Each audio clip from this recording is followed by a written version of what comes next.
Nurse Melin untuk Escape Tomcast.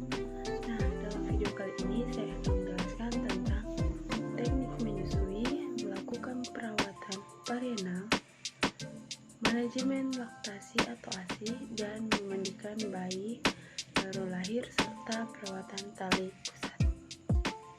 Nah, pertama yang akan kita bahas tentang teknik menyusui.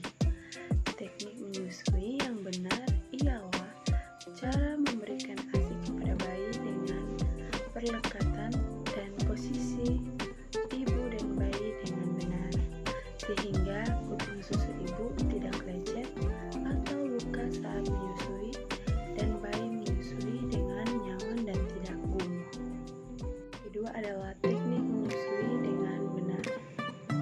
Pertama, sebelum mulai menyusui puting dan areola mamai dibersihkan terlebih dahulu dengan kapas basah. Bayi diletakkan menghadap perut ibu atau payudara, dipegang dengan ibu jari di atas dan jari yang lain menopang di bawah. Bayi diberikan rangsangan agar membuka mulut dengan cara menyentuh sisi mulut bayi.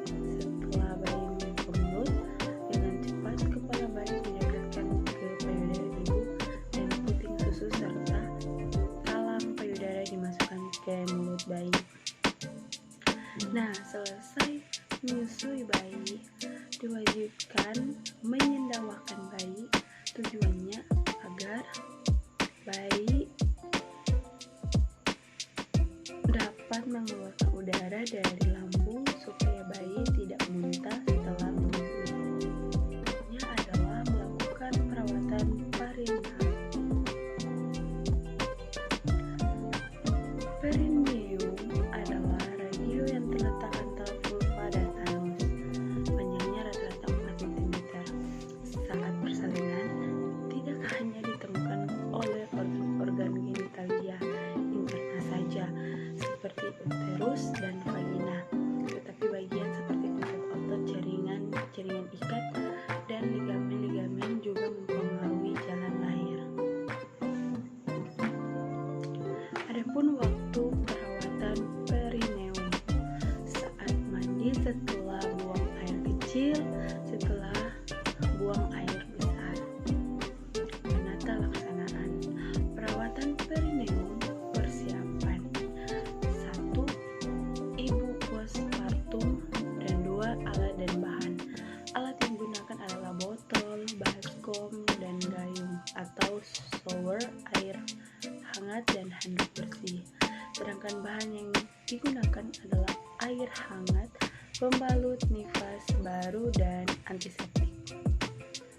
Selanjutnya adalah penata laksanaan perawatan khusus perineal bagi wanita setelah melahirkan anak, mengurangi rasa ketidaknyamanan, kebersihan, mencegah infeksi, dan meningkatkan penyembuhan dengan prosedur pelaksanaan. Selanjutnya adalah evaluasi. Perineum tidak lembab, posisi pembalut tepat, ibu merasa nyaman. Nah, adapun manajemen laktasi atau ASI, suatu tata kelola yang menyeluruh yang berkaitan dengan laktasi dan penggunaan ASI menuju suatu keberhasilan menyusui yang berguna untuk pemeliharaan kesehatan ibu dan bayi.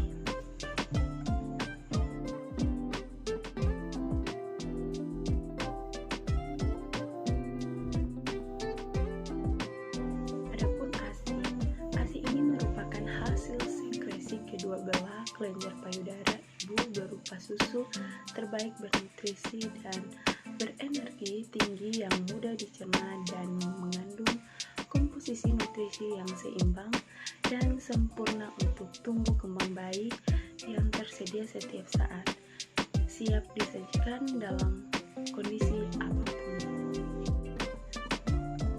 Kemudian adalah langkah memandikan bayi: menutup pintu dan jendela ruang serta membuka pakaian bayi. Bayi diangkat ke meja mandi, diletakkan pada posisi yang aman, jangan risiko jatuh, dan gunakan selimut mandi. dibersihkan menggunakan kapas lembab dengan cara menghapus dari bagian dalam ke arah luar. Setiap mengusap kapas harus diganti. Ketiga, telinga bayi dibersihkan dengan kapas pembersih. Setiap usapan kapas harus diganti. Muka dilap dengan waslap, setelah itu keringkan dengan handuk. Boleh menggunakan sabun, tetapi hati-hati karena sabun itu dapat menyebabkan iritasi pada mata dan kulit bayi. Kemudian kepala bayi ditaruh di atas tangan kiri, lalu sabun kemudian bersihkan dengan waslap sampai bersih. Membuka pakaian bayi, kemudian tangan, badan, dan kaki sabun menggunakan waslap basah. Punggung disabun dengan cara bayi ditelungkupkan, miringkan dengan dada dan leher berada di atas lengan kiri, serta tangan memegang lengan kanan bayi. Lalu punggung diseka dengan waslap basah sampai bersih. Lihat daerah-daerah lipatan, jangan ada tersisa bokong perineum. Genitalia dibersihkan paling akhir untuk mencegah kontaminasi karena daerah ini paling kotor. Bayi masuk ke dalam bak mandi dengan cara memegang kepala dan bahu kiri bayi dengan tangan memegang lengan kiri bayi dan tangan kanan memegang bokong. Kepala berada di atas akhir. Nah, kepala, badan, dan anggota tubuh lainnya dibersihkan dengan waslap yang satunya atau yang belum kena sabun dengan menggunakan tangan kanan. Angkat bayi seperti pada waktu memasukkan bayi ke dalam bak mandi. Setelah itu keringkan dengan handuk, beri minyak telon, baby oil, dan talet. Merawat tali pusat, memasang pakaian, dan bayi siap.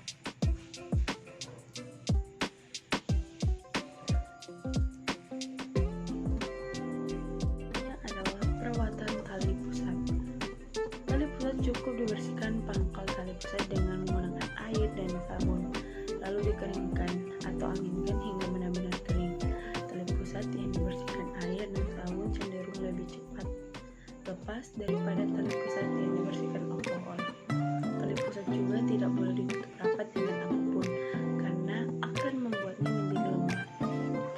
Selain memperlambat lepasnya tali pusat, juga menimbulkan resiko infeksi. Kalaupun terpaksa tutup atau ikat dengan longgar pada bagian atas tali pusat dengan kain kasa steril. Itulah penjelasan saya. Terima kasih.